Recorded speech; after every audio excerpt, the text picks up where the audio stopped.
Hey guys, welcome back to this YouTube channel.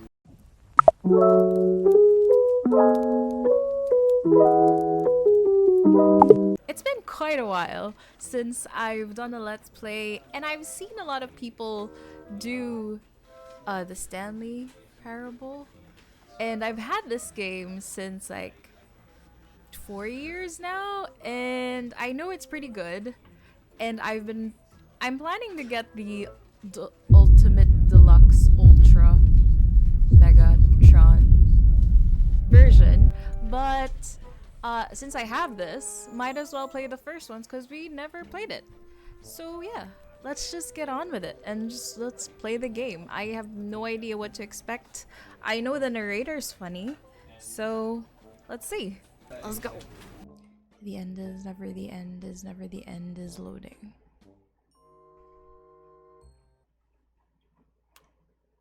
This is the story of a man named Stanley. Click to skip. Stanley worked for a company in a big building where he was employee number 427. Employee number 427's job was simple. He sat at his desk in room 427 and he pushed buttons on a keyboard. Orders came to him through a monitor on his desk, telling him what buttons to push, how long to push them, and in what order. This is what employee 427 did every day of every month of every year. And although others might have considered it soul-rending, Stanley relished every moment that the orders came in, as though he had been made exactly for this job. And Stanley was happy. And then one day, something very peculiar happened. Something that would forever change Stanley. Something he would never quite forget. He had been at his desk for nearly an hour when he realized that not one single order had arrived on the monitor for him to follow. No one had showed up to give him instructions, call a meeting, or even say hi. Never in all his years at the company had this happened, this complete isolation. Something was very clearly wrong. Shocked, frozen solid, Stanley found himself unable to move for the longest time. But as he came to his wits and regained his senses, he got up from his desk and stepped out of his office. Technically not like the pandemic because at least you're still out, but complete isolation.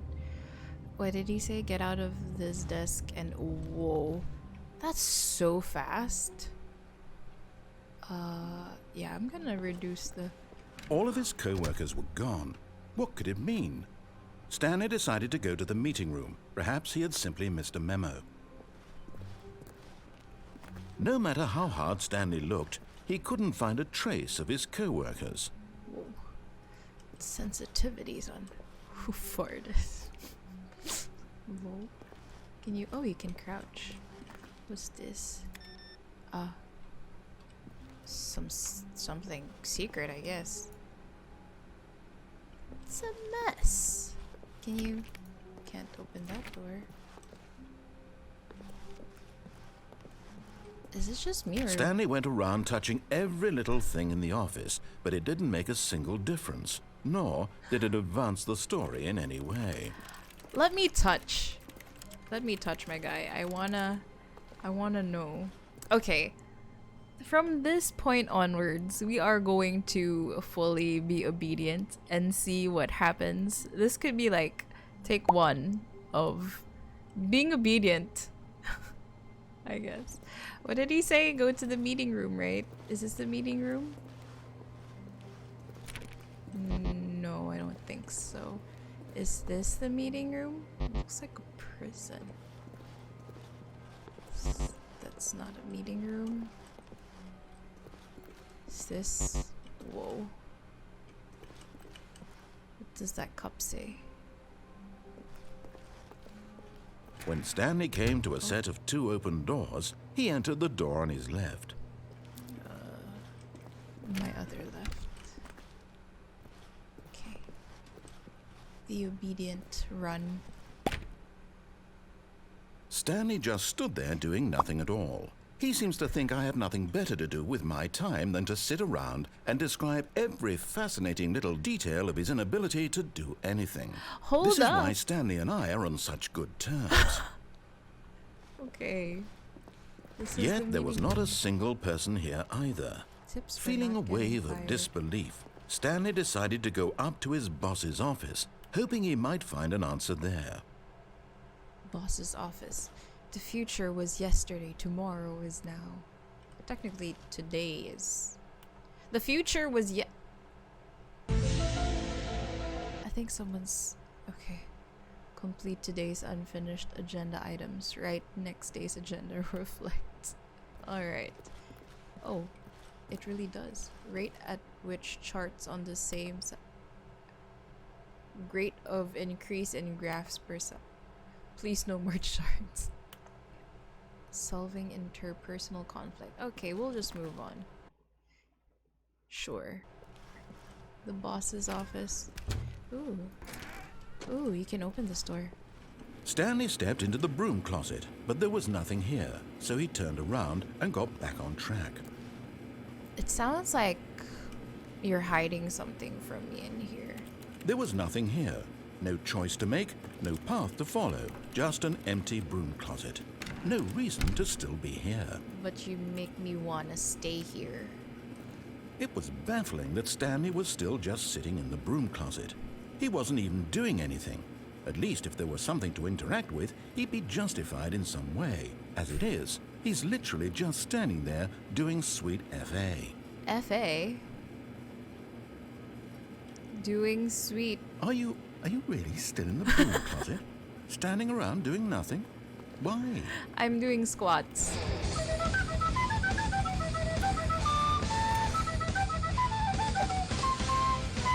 I need to hide myself from doing squats in the office. Please offer me some explanation here. I'm genuinely confused. You do realize there's no choice or anything in here, right? If I'd said Stanley walked past the broom closet, at least you would have had a reason for exploring it to find out. But it didn't even occur to me because literally this closet is of absolutely no significance to the story whatsoever. I never would have thought to mention it. I took a break there from my squats. Maybe to you this is somehow its own branching path. Maybe when you go talk about this with your friends you'll say, "Oh, did you get the broom closet ending? The broom closet ending was my favorite." XD. I hope your friends find this concerning. I hope my friends are also British. Stanley was fat and ugly and really stupid. He probably only got the job because of a family connection. That's how stupid he is. That or with drug money. Also, Stanley is addicted to drugs and hookers. Where are all them drugs and hookers while I do these squats? Well, I've come to a very definite conclusion about what's going on right now. You're dead. No, I'm You squatting. got to this broom closet, explored it a bit, and were just about to leave because there's nothing here when a physical malady of some sort shut down your central nervous system and you collapsed on the keyboard. Well, in a situation like this, the responsible thing is to alert someone nearby so as to ensure that your body is taken care of before it begins to decompose. Hello? Anyone who happens to be nearby? The person at this computer is dead. He or she has fallen prey to any number of your countless human physiological vulnerabilities. It's indicative of the long-term sustainability of your species. Please remove their corpse from the area and instruct another human to take their place at the computer, making sure they understand basic first-person video game mechanics and filling them in on the history of narrative tropes in video gaming, so that the irony and insightful commentary of this game is not lost on them. All right, when you've done that, just step out into the hallway. Okay. Ah, second player. It's good to have you on board. I guarantee you can't do any worse than the person who came before you. Coming to a staircase, Stanley walked upstairs to his boss's office. Walking. Boss's office. Ooh, what's in here? Executive bathroom. I'm not allowed to open that? But how not? How not? Why not? Oh, I can't jump. Can't press speak. Stepping into his manager's office, Stanley was once again stunned to discover not an indication of any human life. Shocked, Unraveled, Stanley wondered in disbelief who orchestrated this, what dark secret was being held from him. What he could not have known was that the keypad behind the boss's desk guarded the terrible truth that his boss had been keeping from him. And so the boss had assigned it an extra secret PIN number, 2845. But of course, Stanley couldn't possibly have known this. Stanley just sat around twiddling his thumbs. No. Trying to input anything on the device was useless, since he could never possibly know that the combination was 2845. That middle picture looks like it's from 50 Shades. I might be wrong. Never read the book. 2845. Okay. Yet incredibly, by simply pushing random buttons on the keypad, Stanley happened to input the correct code by sheer luck. Amazing. He stepped into the newly opened passageway. Oh. Want it closed? Interesting. Ooh. Elevator go down. Ah! Go back.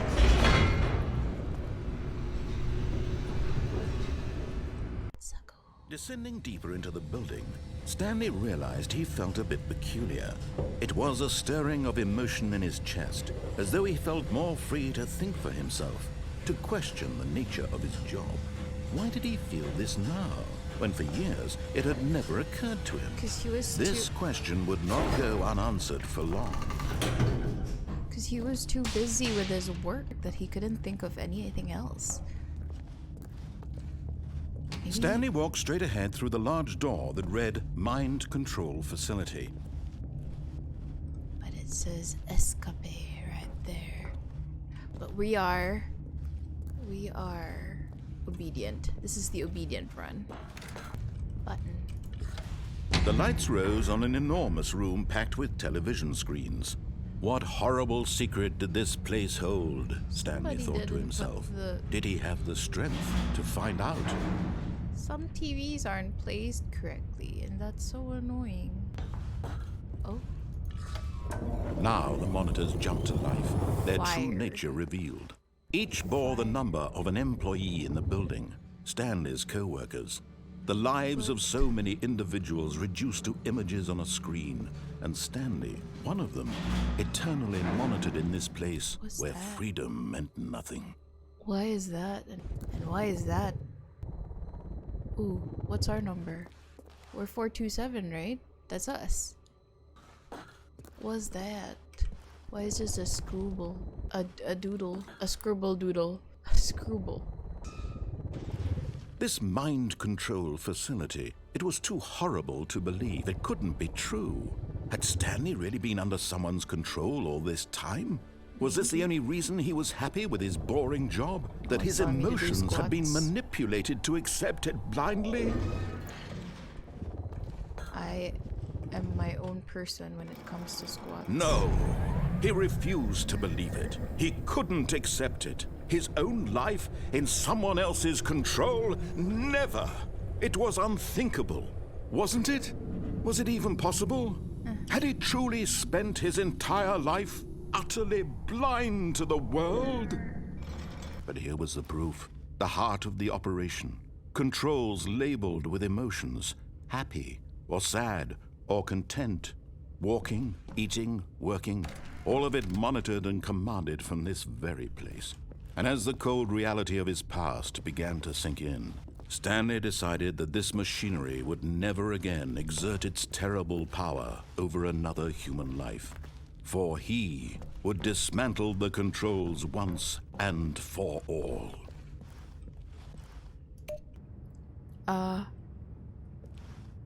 Off. We're supposed to turn it off. Right?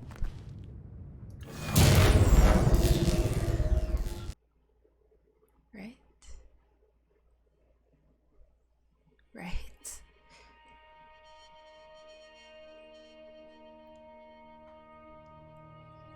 Blackness and a rising chill of uncertainty. Was it over? Yes. He had won. He had defeated the machine. unshackled himself from someone else's command. Freedom was mere moments away. And yet, even as the immense door slowly opened, Stanley reflected on how many puzzles still lay unsolved. Where had his co-workers gone? How had he been freed from the machine's grasp? What other mysteries did this strange building hold? But as sunlight streamed into the chamber, he realized none of this mattered to him, for it was not knowledge or even power that he had been seeking, but happiness. Perhaps his goal had not been to understand, but to let go. No longer would anyone tell him where to go, what to do, or how to feel. Whatever life he lives, it will be his. Whoa. And that was all he needed to know. It was perhaps the only thing worth knowing. Stanley stepped through the open door.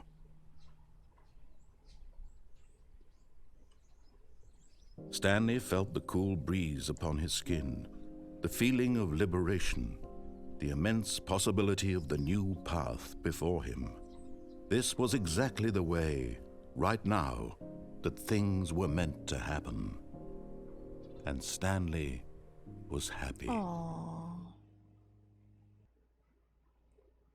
Beat the game? Are we done? Is that the game? Oh. Oh. But Stanley simply couldn't handle the pressure. What if he had to make a decision? What if a crucial outcome fell under his responsibility? He had never been trained for that. No. What? This couldn't go any way except badly. The thing to do now, Stanley thought to himself, is to wait. Nothing will hurt me. Nothing will break me. In here I can be happy forever. I will be happy. Stanley waited. Hours passed, then days. Had years gone by? He no longer had the ability to tell. But the one thing he knew for sure, beyond any doubt, was that if he waited long enough, the answers would come. Eventually, someday, they would arrive. Soon, very soon now, this will end. He will be spoken to. He will be told what to do. Now it's just a little bit closer. Now it's even closer. Here it comes. Whoa. This is different. When Stanley came to a set of 2 open doors, he entered the door on his left. Still the obedient run. Yet there was not a single person here either. Feeling a wave of disbelief, Stanley decided to go up to his boss's office, hoping he might find an answer there. Broom closet. Oh, no. No, not again. I won't be part of this. I'm not going to encourage you. I'm not going to say anything at all. I'm just going to be patient and wait for you to finish whatever it is you enjoy doing so much in this room. Please take your time. The squats. Okay, we got done. Coming to a staircase, Stanley walked upstairs to his boss's office. Can we open this? Ooh. Oh, it's so messy. Oh. Oh. How is that a business strategy? Ooh. An elevator.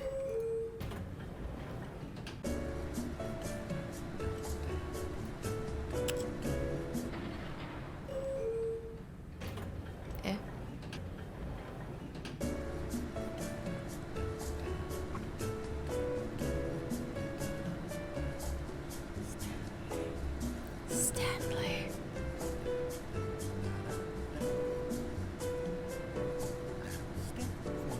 It's a very long elevator ride. Okay. Where is this the same? Why are we in the same area? Very weird elevator ride. Okay. Stepping into his manager's office, Stanley was once again stunned to discover not an indication of any human life. What could it mean? Stanley wondered aloud to nobody. He began wildly tearing through papers on the boss's desk, pulling books off the shelf, looking behind paintings, desperate for clues to his situation. But his attention was caught by a keypad behind the boss's desk. Were we? What could its purpose be? Tearing In into fact, this office. this keypad guarded the terrible secret that lay buried below his feet. And so the boss had assigned it an extra secret PIN number. 2845. Yet incredibly, by simply pushing random buttons on the keypad, Stanley happened to input the correct code by sheer luck. Amazing. He stepped into the newly opened passageway.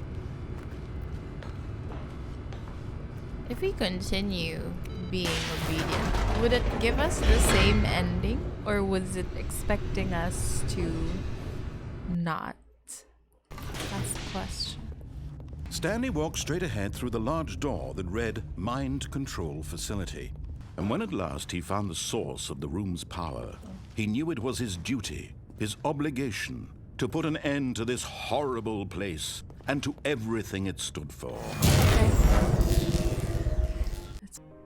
And that was all he needed to know. It was perhaps the only thing worth knowing. Place, right? I didn't know. Stanley stepped through the open door. Stanley felt the cool breeze upon his skin, the feeling of liberation, the immense possibility of the new path before him. This was exactly the way, right now, that things were meant to happen. And Stanley was happy. Oh, we're back in the same one. And we're gonna be back.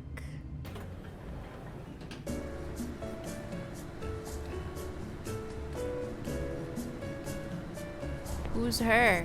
Who's her? But in his eagerness to prove that he is in control of the story and no one gets to tell him what to do, Stanley leapt from the platform and plunged to his death. Good job, Stanley. Everyone thinks you are very powerful.